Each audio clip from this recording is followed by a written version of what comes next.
বিহারে বন্যা পরিস্থিতির অবনতি, ফারাক্কার সব গেট খোলার অনুরোধ। পদ্মা তীরবর্তী এলাকায় পানি বাড়ার আশঙ্কায় বাংলাদেশ। ভারতের মহারাষ্ট্রে হাসপাতালের ভেন্টিলেটর বিস্ফোরণে ৩ নবজাতকের মৃত্যু, গুরুতর আহত ৬। প্রকৃত কারণ জানতে তদন্ত চলছে। ইরানের বিরুদ্ধে বড় ধরনের অর্থনৈতিক চাপের হুঁশিয়ারি যুক্তরাষ্ট্রে, তেল রপ্তানি বন্ধের হুমকি তেহরানের। গিনিতে আবর্জনার স্তূপ ধসে নিহত ৩০। তিউনিসিয়ার উপকূলে অভিবাসীবাহী নৌকাডুবি, ১২ মরদেহ উদ্ধার। এবং বিশ্বের দ্বিতীয় হিউম্যানয়েড রোবট গেমস শুরু হলো বেইজিংয়ে। অংশ নিয়েছে বিশ্বের ১৬টি দেশের ২,০০০-এর বেশি রোবট অ্যাথলেট।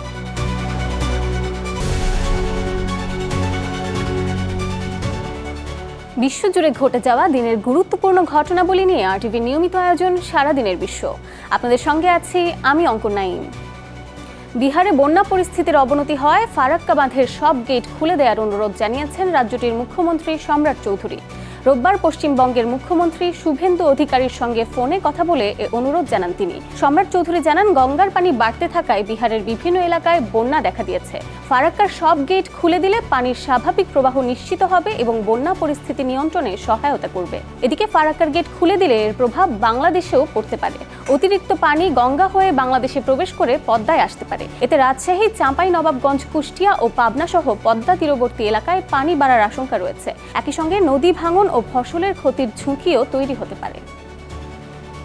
ভারতের মহারাষ্ট্রের অমরাবতীতে সরকারি হাসপাতালে ভেন্টিলেটর বিস্ফোরণের পর আগুনে ৩ নবজাতক নিহত ও ৬ জন গুরুতর আহত হয়েছেন। সোমবার ভোর ৩:৩০টার দিকে জেলা মহিলা হাসপাতালের বিশেষ নবজাতক পরিচর্যা ইউনিটে এই দুর্ঘটনা ঘটে। হাসপাতাল সূত্রে জানা গেছে, বিস্ফোরণের পর মুহূর্তেই পুরো ওয়ার্ডে আগুন ও ঘন ধোঁয়া ছড়িয়ে পড়ে। সে সময় সেখানে ৩৯ জন নবজাতক চিকিৎসাধীন ছিল।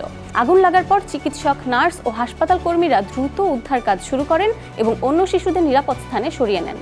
গুরুতর আহত ৬ নবজাতককে জরুরি চিকিৎসার জন্য কাছের একটি সুপার স্পেশালিটি হাসপাতালে নেওয়া হয়েছে। প্রাথমিকভাবে ভেন্টিলেটরের ত্রুটিকে আগুনের সম্ভাব্য কারণ বলা হলেও প্রকৃত কারণ জানতে তদন্ত শুরু হয়েছে।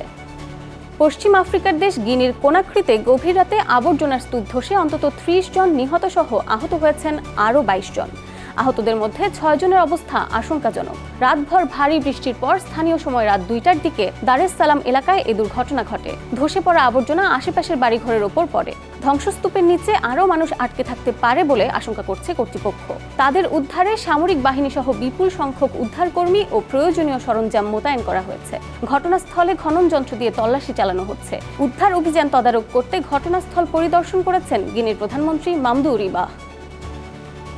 তিউনিসিয়ার দক্ষিণ পূর্ব উপকূলে অভিবাসীবাহী নৌকাডুবিতে প্রাণ গেছে অন্তত ১২ জনের।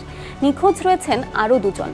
দেশটির ন্যাশনাল গার্ড জানিয়েছে, শুক্রবার রাতে জার্জিস উপকূল থেকে প্রায় ১৪ নটিক্যাল মাইল দূরে নৌকাটি ডুবে যায়। এতে ছিলেন ১৫ জন। জীবিত উদ্ধার করা হয়েছে মাত্র ১ জনকে। শনিবার ৩ জনের মরদেহ উদ্ধারের পর রোববার আরও ৯ জনের মরদেহ উদ্ধার করা হয়। এ ঘটনায় তিউনিসিয়ার বেন গেরদানে শহরে বিক্ষোভ হয়েছে। সড়ক অবরোধের পাশাপাশি কয়েকটি স্থানে টায়ারে আগুন দেন বিক্ষোভকারীরা। নিহত ও নিখোঁজদের ১৪ জনই ওই এলাকার বাসিন্দা বলে জানা গেছে। ইউরোপে উন্নত জীবনের আশায় ভূমধ্যসাগর পাড়ি দিতে তিউনিসিয়া গুরুত্বপূর্ণ রুট হিসেবে ব্যবহৃত হয়। ইরানকে চাপে ফেলতে বড় ধরনের অর্থনৈতিক নিষেধাজ্ঞার প্রস্তুতি নিচ্ছে যুক্তরাষ্ট্র। আর ওয়াশিংটনের বিরুদ্ধে পাল্টা হুমকি দিয়েছে তেহরান। মার্কিন অর্থনৈতিক যুদ্ধ চলতে থাকলে উপসাগরীয় অঞ্চল থেকে সব তেল রপ্তানি বন্ধ করে দেওয়ার হুঁশিয়ারি দিয়েছে ইরান। এমনকি নিষেধাজ্ঞায় সহযোগিতা করা দেশগুলোকে যুদ্ধের পক্ষ হিসেবে বিবেচনার কথাও জানায় দেশটি। আরও জানাচ্ছেন ইমতিয়াজ আহমেদ। ইরানের বিরুদ্ধে নজিরবিহীন অর্থনৈতিক চাপের ঘোষণা দিতে যাচ্ছে যুক্তরাষ্ট্র। মার্কিন অর্থমন্ত্রী স্কট বেসেন্ট বলছেন, তেহরানের অর্থনীতিকে সচল রাখা, সব ধরনের পথ বন্ধ করে দিতে চায় ওয়াশিংটন। নতুন নিষেধাজ্ঞার মাধ্যমে ইরানকে অর্থনৈতিকভাবে বিচ্ছিন্ন করাই হবে এর মূল লক্ষ্য। যুক্তরাষ্ট্রের এই অভিযানকে ইকোনমিক ডিডে হিসেবে উল্লেখ করেছেন বেসেন্ট। তার ভাষায়, ইরানের অর্থনীতির প্রতিটি লাইফলাইন বিচ্ছিন্ন করতে চায় ওয়াশিংটন। ইরানের সঙ্গে ব্যবসা করা দেশ ও প্রতিষ্ঠানগুলোকেও নতুন নিষেধাজ্ঞার আওতায় আনার হুমকি দিয়েছে যুক্তরাষ্ট্র। পাল্টা জবাবে কঠোর হুঁশিয়ারি দিয়েছে তেহরান। ইরানের নিরাপত্তা কর্মকর্তা মোহসেন রেজাই জানান, যুক্তরাষ্ট্রের অর্থনৈতিক যুদ্ধ চলতে থাকলে উপসাগরীয় অঞ্চল থেকে সব তেল রপ্তানি বন্ধ করে দেবে ইরান। ট্রাম্প যদি কোনো পদক্ষেপ নেন তাহলে আমরাও এর জবাব দেব। পাল্টা আঘাত হবে ভূমিকম্পের মতো শক্তিশালী। শুধু তাই নয়, যুক্তরাষ্ট্রের নিষেধাজ্ঞা বাস্তবায়নে কোনো দেশ সহযোগিতা করলে সেটিকে যুদ্ধের পদক্ষেপ হিসেবে বিবেচনা করবে তেহরান। এদিকে হরমুজ প্রণালী নিয়েও নতুন পদক্ষেপ নিয়েছে ইরান। দেশটির পার্লামেন্টের জাতীয় নিরাপত্তা ও পররাষ্ট্রনীতি কমিশন একটি খসড়া আইনে সমর্থন দিয়েছে, যাতে হরমুজ দিয়ে চলাচলের অনুমতি পাওয়া বিদেশি জাহাজগুলোকেই বিভিন্ন সেবার জন্য অর্থ দিতে হবে। ইরান যুক্তরাষ্ট্রের এমন পাল্টাপাল্টি অবস্থানে নতুন করে উদ্বেগ তৈরি হয়েছে বিশ্বের জ্বালানি বাজার ও হরমুজ প্রণালীর নৌ চলাচল নিয়ে। ইমতিয়াজ আহমেদ, RTV। যুক্তরাষ্ট্র ও কানাডার বাণিজ্য আলোচনা ভেস্তে যাওয়ার পর পাল্টাপাল্টি শুল্কে নতুন মাত্রা পেয়েছে দুই দেশের সংঘাত। কানাডার প্রধানমন্ত্রী মার্ক কার্নি বলেছেন, ওয়াশিংটনের নতুন শুল্কের জবাব দেওয়া হবে ডলার ফর ডলারে। এরই মধ্যে কানাডার $20 বিলিয়ন পণ্যে 50% শুল্ক বসিয়েছেন মার্কিন প্রেসিডেন্ট ডোনাল্ড ট্রাম্প। এই বাণিজ্য যুদ্ধের প্রভাব কতটা পড়বে দুই দেশের অর্থনীতিতে, তারই বিস্তারিত জানাচ্ছেন অঙ্কুর মণ্ডল। বাণিজ্য যুদ্ধে মুখোমুখি যুক্তরাষ্ট্র ও কানাডা। আলোচনা ভেস্তে যাওয়ার পর কানাডার প্রায় $20 বিলিয়ন পণ্যে 50% শুল্ক আরোপ করেছেন মার্কিন প্রেসিডেন্ট ডোনাল্ড ট্রাম্প। নতুন শুল্কের আওতায় পড়েছে অ্যালকোহল, দুগ্ধজাত পণ্য, প্রযুক্তি পণ্য, কাঠ, পোশাক, প্রসাধনী ও হকি সরঞ্জাম সহ 500টির বেশি পণ্য। জবাবে 8 সেপ্টেম্বর থেকে মার্কিন পণ্যে পাল্টা শুল্ক বসানোর ঘোষণা দিয়েছে কানাডা। স্টিল, দুগ্ধজাত পণ্য, কৃষি পণ্য, কৃষিযন্ত্র, কাগজ, ইলেকট্রনিক্স ও গৃহস্থলী পণ্য থাকবে এই তালিকায়। কানাডার প্রধানমন্ত্রীর দাবি, যুক্তরাষ্ট্র শেষ মুহূর্তে এমন কিছু শর্ত দিয়েছে যা কানাডার জন্য ছিল অন্যায্য ও অর্থনৈতিকভাবে অগ্রহণযোগ্য। শুল্কের ধাক্কায় কানাডায় বাড়তে পারে ব্যবসার খরচ, পণ্যের দাম ও বেকারত্ব। বিশেষজ্ঞদের আশঙ্কা, মার্কিন বাজারে কানাডীয় পণ্যের দাম বেড়ে গেলে প্রতিযোগিতায় পিছিয়ে পড়বে অনেক প্রতিষ্ঠান। বিশেষ করে অ্যালকোহল, দুগ্ধজাত পণ্য ও আসবাব শিল্পে বড় ধরনের চাপ তৈরি হতে পারে। ছোট ও মাঝারি ব্যবসার কেউ কেউ দেউলিয়াও হতে পারে। তবে কানাডার অর্থনীতিতে আঘাত কতটা গভীর হবে তা নিয়ে রয়েছে ভিন্ন মত। নতুন শুল্কে দেশটির মোট রপ্তানির প্রায় 5% প্রভাবিত হবে, কিন্তু বড় ঝুঁকি হলো কানাডার মোট রপ্তানির প্রায় 73%ই যায় যুক্তরাষ্ট্রে। ফলে দীর্ঘস্থায়ী বাণিজ্য যুদ্ধ হলে কানাডার অর্থনীতিতে চাপ আরও বাড়তে পারে। অন্যদিকে শুল্কের চাপ থেকে মুক্ত থাকবে না যুক্তরাষ্ট্র। কানাডা থেকে আমদানি করা পণ্যের খরচ বাড়লে সেই চাপ শেষ পর্যন্ত পড়বে মার্কিন ব্যবসা ও ভোক্তার উপর। বাড়তে পারে পণ্যের দাম ও মুদ্রাস্ফীতি। মার্কিন শীর্ষ ব্যবসায়ী সংগঠনও সতর্ক করে বলেছে, নতুন শুল্ক আমেরিকান পরিবার ও ব্যবসার খরচ বাড়াতে পারে। বিশেষজ্ঞদের মতে এই বাণিজ্য যুদ্ধে শেষ পর্যন্ত ক্ষতির মুখে পড়বে দুই দেশই। দীর্ঘদিনের ঘনিষ্ঠ অর্থনৈতিক সম্পর্ক রক্ষায় তাই শুল্কের বদলে আলোচনার টেবিলেই সমাধান খোঁজার চাপ বাড়ছে। অঙ্কুর মণ্ডল, RTV। রাশিয়ায় আরও সেনা পাঠানোর প্রস্তুতি নিচ্ছে উত্তর কোরিয়া। দক্ষিণ কোরিয়ার প্রতিরক্ষা মন্ত্রণালয়ের বরাত দিয়ে এ তথ্য জানিয়েছেন দেশটির এক আইন প্রণেতার কার্যালয়। তবে নতুন করে সেনা পাঠানোর সময় এখনও নিশ্চিত নয়। মন্ত্রণালয় জানিয়েছে, রাশিয়ায় অস্ত্র সরবরাহ অব্যাহত রেখেছে পিয়ংইয়ং। এর মধ্যে রয়েছে স্বল্প পাল্লার ব্যালিস্টিক ক্ষেপণাস্ত্র। এছাড়াও উত্তর কোরিয়া রাশিয়াকে 15 মিলিয়নের বেশি গোলাবারুদ দিয়েছে বলে ধারণা করা হচ্ছে। দক্ষিণ কোরিয়ার গোয়েন্দা সংস্থার মতে, ইউক্রেন যুদ্ধে গোলাবারুদ ব্যবহারের অভিজ্ঞতায় উত্তর কোরিয়ার ক্ষেপণাস্ত্রের নির্ভুলতা বেড়েছে। ফলে রাশিয়ার প্রযুক্তিগত সহায়তাও পেয়েছে পিয়ংইয়ং। 2022 সালে ইউক্রেনে রাশিয়ার হামলা শুরুর পর দুই দেশের সামরিক সহযোগিতা আরও গভীর হয়েছে। ডেমোক্রেটিক রিপাবলিক অফ কঙ্গো সরকার ও রুয়ান্ডা সমর্থিত বিদ্রোহী গোষ্ঠী M23 শান্তি আলোচনার জন্য নতুন রোডম্যাপে একমত হয়েছে। সুইজারল্যান্ডে 5 দিনের বৈঠক শেষে এই ঘোষণা দেওয়া হয়। এতে শান্তি আলোচনার পাশাপাশি যুদ্ধবিরতি পর্যবেক্ষণের ব্যবস্থা করার কথা বলা হয়েছে। 2025 সালে যুক্তরাষ্ট্রের মধ্যস্থতায় শান্তি চুক্তি হলেও পূর্ব কঙ্গোতে সংঘর্ষ এখনও চলছে। M23 এর ওপর নিষেধাজ্ঞা, আটক ব্যক্তিদের মুক্তি ও রাজনৈতিক সংস্কার নিয়ে দুই পক্ষের মধ্যে মতবিরোধ রয়েছে। আগামী সোমবার দক্ষিণ কিভুর মিনেম্বেতে যুদ্ধবিরতি লঙ্ঘন পর্যবেক্ষণে প্রথম অভিযান চালানোর কথা রয়েছে, যদিও অঞ্চলটিতে সংঘর্ষের জন্য দুই পক্ষই একে অপরকে দায়ী করছে। সোনা পাওয়ার খবরে রাতারাতি বদলে গেছে পশ্চিম কেনিয়ার প্রত্যন্ত একটি গ্রামের চিত্র। এক ছাগল পালক 3 গ্রাম সোনা বিক্রি করে 36,000 কেনিয়ান শিলিং পাওয়ার পর ছড়িয়ে পড়ে খবর। এরপর সোনার আশায় গ্রামটিতে জড়ো হন প্রায় 10,000 মানুষ। কেউ মাটি খুঁড়ছেন, কেউ নদীতে বালি ছেঁকে খুঁজছেন মূল্যবান ধাতু। তৈরি হয়েছে অসংখ্য গর্ত ও অস্থায়ী খনির শিবির। গাছের নিচে রাত কাটিয়েও অনেকে চালিয়ে যাচ্ছেন খোঁজ।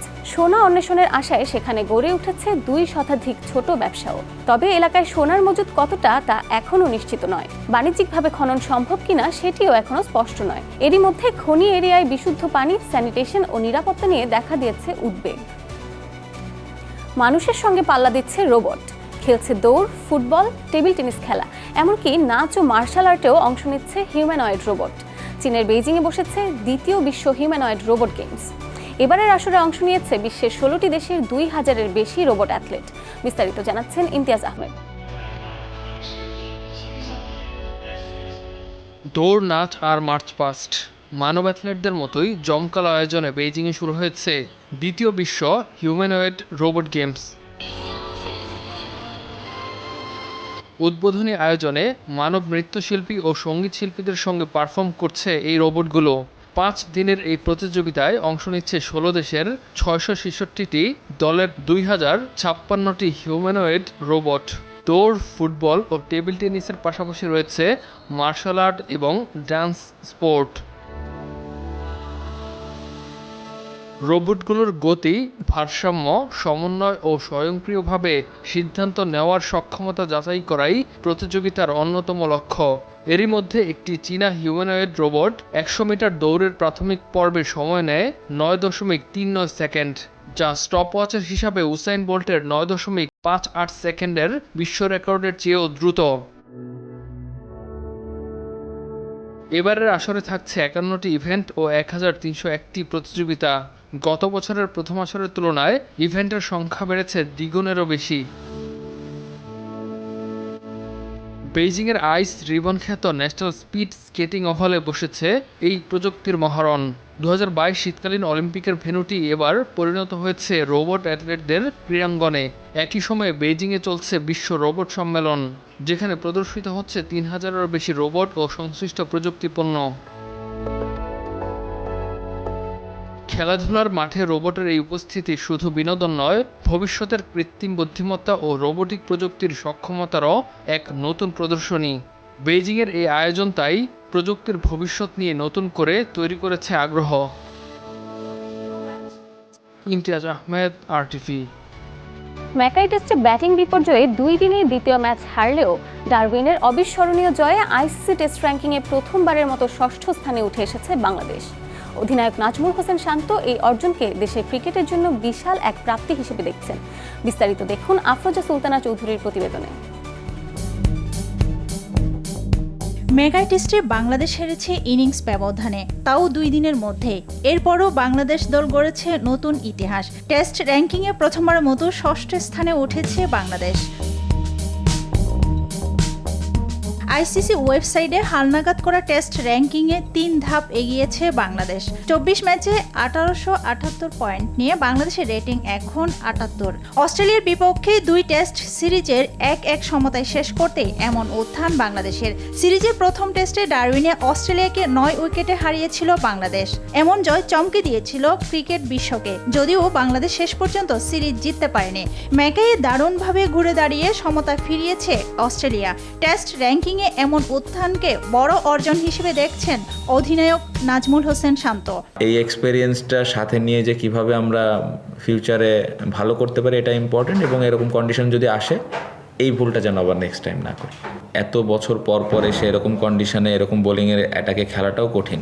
আমরা তো এত বছর পরে আসলাম, আমি এক্সকিউজ হিসেবে বলছি না, এখানে আরও অনেক টিম আছে যারা রেগুলার বেসিস খেলে, তারাও এরকম কলাপস করে, আমরা দেখেছি। সো আপনি যদি ওইভাবে চিন্তা করেন, খারাপ খেলেছি বাট অনেক কঠিন ছিল, অনেক ডিফিকাল্ট ছিল, বাট প্লেয়াররা সবাই চেষ্টা করেছে।